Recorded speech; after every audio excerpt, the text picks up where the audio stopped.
이재명 정부는 출범 첫 해였던 지난해 고강도 부동산 규제책을 쏟아냈었죠. 하지만 서울 아파트값 상승률은 8.71%를 기록하며 문재인 정부 때를 뛰어넘었습니다. 올해는 더 심해진 공급 절벽에다 전월세 가격도 오를 거라는 암울한 전망이 나오는데요. 해법은 없는지 경제부 서영일 기자와 따져보겠습니다.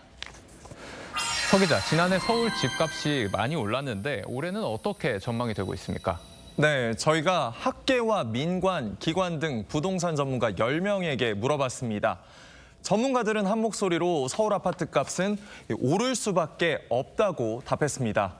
10명 중 8명이 최소 5% 오를 것이라고 봤는데요.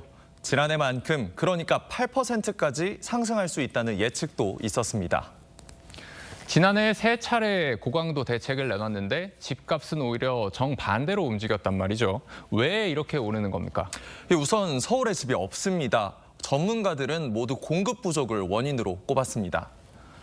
올해 입주 물량은 약 2만 9천여 가구에 불과한데 연평균 입주 물량보다 32%가량이 줄어든 수치입니다.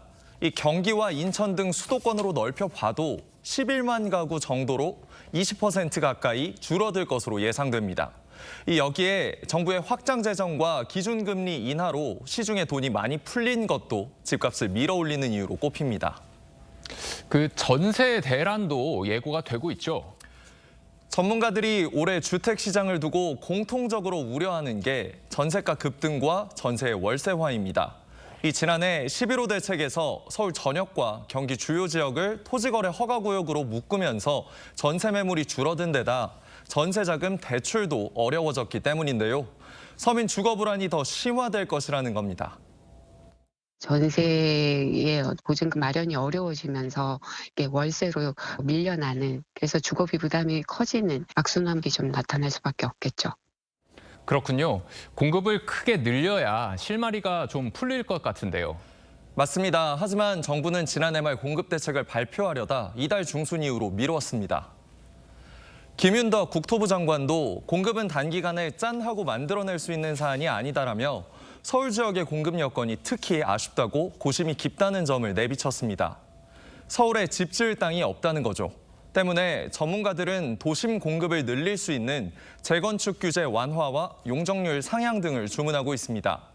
하지만 정부나 여당 모두 오히려 집값을 자극할 거란 우려 때문인지 적극적이진 않다는 평가가 나옵니다.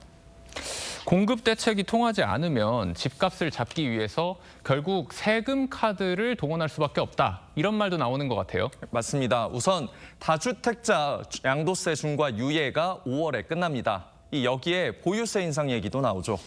하지만 세금 강화로 일부 매물은 나올 수 있겠지만 오히려 똘똘한 한 채 현상만 심화시키는 역효과를 불러올 수 있다는 지적도 나옵니다.